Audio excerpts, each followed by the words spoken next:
We've got our own problems with the judicial system here and who gets incarcerated and who doesn't and the conditions.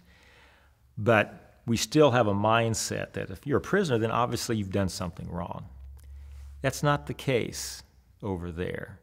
Israel has a law that is referred to as the ticking time bomb law, but officially it's a law that gives the police, the army, opportunity to arrest Palestinians under suspicion and put them under administrative detention.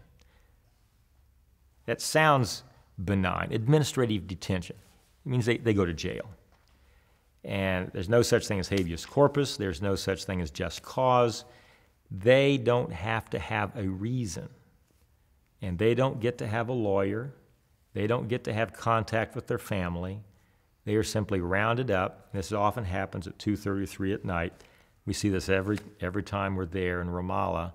Ostensibly, it's an Area A, totally under the control of the Palestinian Authority. But every night, the Israeli army, and this is one of the bizarre things, the Israeli army phones up the Palestinian security apparatus and says, get your security forces off the streets, we're coming in. And they do. And in comes the Israeli army, arrest folk, sometimes blow up a house or two, do their actions, and they're back out. And they round up suspects. They're described as terrorists or terror suspects, but there's no evidence most of the time. There's suspicion, and 80% of Palestinian males have been in prison at one time or another. 80% of the males. So everyone has a story.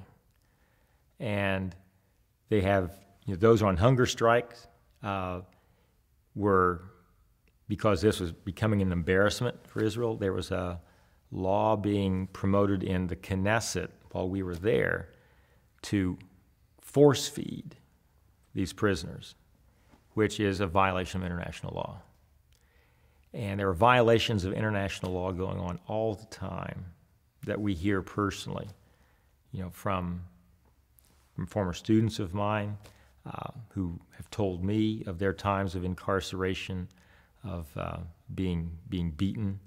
I know during the first Intifada, when the official policy was to break their bones, stop this uprising by literally breaking their hands, breaking their legs, breaking their arms. And I've seen the videos. And I've talked with IDF soldiers themselves who took Palestinian boys out into the countryside and took stones and beat them until they broke their bones. It's pretty horrific.